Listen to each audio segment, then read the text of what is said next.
People always say, well, you should be going to churches and telling churches that you're running for office. You should be going to churches and letting the people know what you're trying to do and your vision and then you talk to the pastors and the bishops and the elders, and they be like, well, yeah, you need to run. You need to do it. We need change. We need this. And then when you go and say, well, will you let me talk to your church? Will you let me talk to your ministry? And well, let me talk to my team and let me get back with you. All that kind of stuff. And let me let you talk to my secretary. So I want to tell both of you, thank you for this opportunity, because when we look at politics pertain to policy, and policy is for people. All right. It's for people. It's for people. The greatest public servant that I've ever heard of and read about is Jesus. Amen. Yes. Amen. This is bigger than just, Nix is running for office. No, Nix is running for us. Mm-hmm. And this is not just about the wealthy. This is about us. And I want us to be aware of what's going on. For those of you that don't know, I am a pastor. I minister every Sunday in Washington Heights. I didn't say around Washington Heights. All right. I didn't say near Washington Heights. It's one way in. Oh, y'all know what I'm talking about. Every Sunday, we gladly and faithfully serve our people. Wow. And sadly enough, they look like us. Most of them are African American, and a lot of them don't come from generational wealth. And their conditions, and we call it housing and urban development. That's one of the reasons why I want to run for public office. Because I want to help our people level the playing field. See, instead of getting housing and urban development, they're getting housing and underdevelopment. See, you look at our people, and it's real easy to talk about folks. And Bishop, I had to tell my congregation, because I used to have a brick and mortar church at one point in time. And what I would notice is that there's certain people, they'll see stuff on the floor, and they'll walk right by it. And then they'll say, well, Pastor, why you won't let me preach? I said, because you're not qualified. All right. And at that time, I didn't have a beard. I barely had a mustache. And they said, who are you supposed to be telling me that I'm not qualified? I said, ma'am, how can you be qualified to preach if you can't pick up a piece of paper? Oh, my. Do you know how much strength it takes to pick up a dirty soul? Do you know how much strength it takes to pick up a wounded heart? All right. And you mean to tell me that I'm supposed to let you speak to everybody because you say you called, but God didn't call you to do no work? See, that's something that I kind of observe and I watch, is that people, they get real passionate, they get excited, but then for some reason when that enthusiasm leaves, they start moving off a feeling and not a mission. Come on. This is not me running because I got a feeling to run. This is running because there is a mission. And the mission is to see improvement in our houses, to see improvement in our families, to see improvement in our schools. Is there anybody who's picking up what I'm putting down? Yes, sir. All right. So watch. Let's roll with me for just a little bit. I call it the 4 E's. And the 4 E's is real simple. We call it the 4 E's, or the building blocks for success. All right. And Pastor, we start with the bottom. And the bottom E is environment. And you go from environment to education, from education to economics, and from economics to empowerment. Now, I want to make sure that we restate the terms, because Mr. Rogers really did put something out there, because we have been miseducated. Carter G. Woodson, the founder of Black History Week, which later becomes Black History Month, said it like this, is that a Negro has been conditioned to going out of the back door for so long that when he is in a house without a back door, that Negro will create one. Yeah. Wow. We have been living in traumatic and stress disorder for so many centuries that when we are in peace and we are doing financially well, we find ways to get broke. We find ways to destroy our own communities. So it's almost challenging. You wonder why our children are killing each other. Well, what I do is I look at the environment. Yeah. See, my vision is for a healthy environment. My vision is for a quality education. My vision is for sustainable economics. My vision is for an empowered community. Thomas J. Stanley, the author of the book, The Millionaire Mind, this is what he said. He said that most self-made millionaires come from healthy, functional families. But you don't get a healthy, functional family if you don't have a healthy, functional environment. See, what happens is if you ever read the book by Chancellor Williams called The Destruction of Black Civilization, the Destruction of Black Civilization, this is what he says. He says that when you destabilize an environment, you automatically destabilize the people. And what I want to do is I want to see our community stabilized.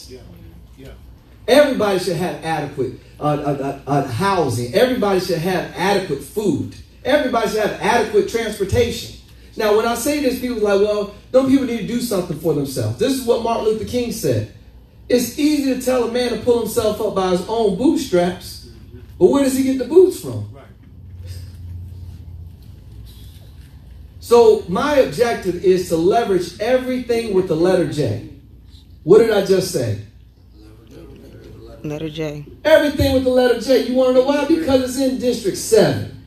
When you look at Jacksonville Housing Authority, District 7. When you look at Jacksonville Electric Authority, District 7. When you look at Jacksonville Transportation Authority, District 7. When you look at Jacksonville Zoo, District 7. When you look at Jacksonville International Airport, which flies nowhere international, District 7. When you look at Jacksport, you look at District 7. When you look at Jacksonville Courthouse, District 7. Jacksonville Sheriff's Office, District 7. If we get that District 7, everybody even. That's the one district where you got to come through no matter what it is. If you want to travel, and my goal is to get us thinking and get us going. See, some of us, we've been set up with systematic failure. Right. See, when you look at systematic, the root word for systematic is what? System. The root word for system is what? Stem.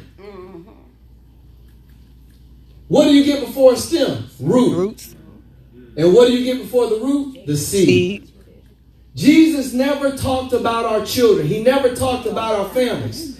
He says when you take a good seed and you throw it amongst stony ground, the sun is going to come out and scorch it. You take a good seed and you throw it amongst thorns, it's going to grow, it's going to get happy, but after a while, it's going to get choked out. And when we start cultivating our environment, that's internal and external. We have the largest population of adults without a standardized high school diploma. How can we attract big business to our city when we don't have people qualified for the jobs? We're talking about unemployed, underemployed, and then we got unemployable. My goal is to leverage everything with the letter J and create our own in-house hiring system where people are getting quality jobs and quality income to where they're able to sustain themselves. Did y'all know NACA, one of the few housing agencies, was started right here in Jacksonville? I want to see families living in affordable housing. I want to see them being self-sufficient. See, we start talking about a working wage and living wage. I don't know one adult that can take care of a mortgage, utilities, insurance on $10 an hour. Right. Then you start throwing babies on top of that. Well, I might become a street pharmacist. I'm looking for supplemental income. My goal is to get us dreaming. So when I'm talking to folks, I'm like, listen, when you start talking about food deserts, you're also talking about a bank desert. Because whenever you have banks and credit unions, you are obligated to reinvest in that local neighborhood, reinvest in that local community. And I'm not saying it's got to be a man, but you got to have some fortitude about yourself to where you're fighting to keep that money in the community, to where it doesn't just go to schools who are performing well. It doesn't just go to communities that are performing well. And I just want to close with this. I want to let you know you come from a rich history. Yes. If you go back to 1865, this general by the name of Tecumseh Sherman, he put out this field order called Field Order 15. that Field Order 15 meant everything south of Bulls Bay, South Carolina, and north of the St. Johns River, and west of the Atlantic Ocean, I give to this day those of African descent 40 acres and a mule. That wasn't a myth. That was in paper. That was in black and white. And that's why Martin Luther King said, I just want America to do what they put on paper. I need y'all to understand 1866, before Plessy versus Ferguson, before Brown versus Board of Education, the first historically black college or university in the state of Florida ever was college, right here in Duval. We talk about little Moses pertaining to Harriet Tubman getting across that Mason-Dixon line. But before our ancestors found freedom in America, they didn't have to cross the Mason-Dixon line. They had to make it to the first coast. A little area called Fort Mose. Oglethorpe and the British started, they want to take our ancestors and bring them back into slavery. They ain't have nothing but some cast iron and some arrowheads and maybe a little bit of partnerships with some natives of America, but they sent them British back where they came from. I need you to know that, listen, I want you to know that we have a rich history. Before they desegregated Major League Sports, the first National League of Colored Baseballists right here in Duval. There's this woman who was a self-made millionaire. And what she did is that she said, if you don't feed my people, I'll feed my people myself. And she goes by Clara White. Yes. I need y'all to understand that our ancestors didn't have proper access to medical treatment. And I believe everybody should have access for medical treatment. That's right. So what they did was they sent our ancestors to veterinarians to be treated for sickness and ailments. So before we had Shands, before we had University Health, we had Brewster's Hospital. And right now it's sitting vacant and void. My goal is to make sure that we're able to treat our people when it comes to diabetes. Yeah. Make sure that we're able to treat our people when it comes to sickle cell and other ailments that pertain to people that look just like us. Yeah. I'm tired of us being a social experiment. I'm tired of us being a science experiment. I want you to know that, listen, that when you look at the fastest man in the world came from right out of here in Duval by the name of Bullet Bob Hayes. After desegregation in the consolidated Duval County and city of Jacksonville, the first mayor of Jacksonville after consolidation pertaining to desegregation, the first black mayor, Alvin Brown, the first black sheriff, Sheriff Nat Glover. We have a very rich history, and this is just the beginning. If you would, please say it with me. Excel is the movement. Excel is the movement. And excellent is the destination. Excellent is the destination. Excel is the movement. Excel is the movement. And excellent is the destination. Excellent is the destination. When you build from the ground up, environment, education, economics, empowerment, that's what I call the move to improve. My name is Nashawn Nix. God bless you. Amen.